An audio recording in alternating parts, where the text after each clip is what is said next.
கர்த்தராகிய இயேசு கிறிஸ்துவின் இனிய நாமத்தில் இந்த அதிகாலை வேளையில் உங்கள் யாவருக்கும் அன்பின் வாழ்த்துதல் தெரிவித்துக் கொள்கிறோம். இன்று நாம் தியானத்துக்கு எடுத்துக்கொள்ள இருக்கிறதான வேத வசனம் லூக்கா எழுதின சுவிசேஷம் 9ஆம் அதிகாரம் 23ஆம் வசனத்தில் அவன் தன்னைத்தான் வெறுத்து என்று உள்ளது. ஆமேன்.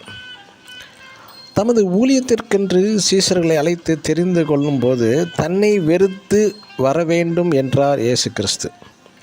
தன்னை என்பது சுயம்.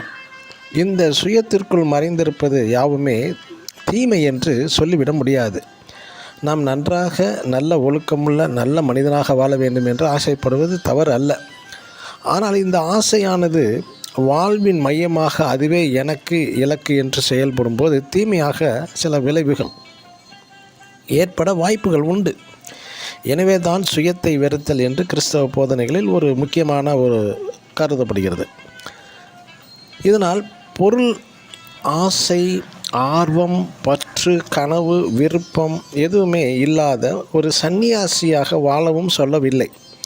ஒருவன் சுயத்தை நேசிக்கிறான் என்பது நான், என் விருப்பம், என் நலம், என் குடும்பம், எனது கொள்கை, என் வழி, எனது இயற்கை என்று இப்படி சொல்லிக்கொண்டே போகலாம்.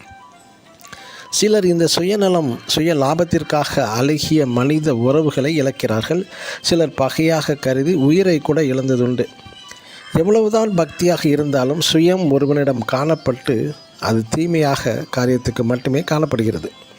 இந்த உலகில் தேவன் படைத்த யாவுமே அவரது நோக்கங்களையும் அவரது ஆசைகளையும் நிறைவேற்ற படைக்கப்பட்டன என்று 1 கொரிந்தியர் 8ஆம் அதிகாரம் 6ஆம் வசனத்திலும் கொலோசியர் 1ஆம் அதிகாரம் 16ஆம் வசனத்தின் மூலமாக நாம் அறியலாம்.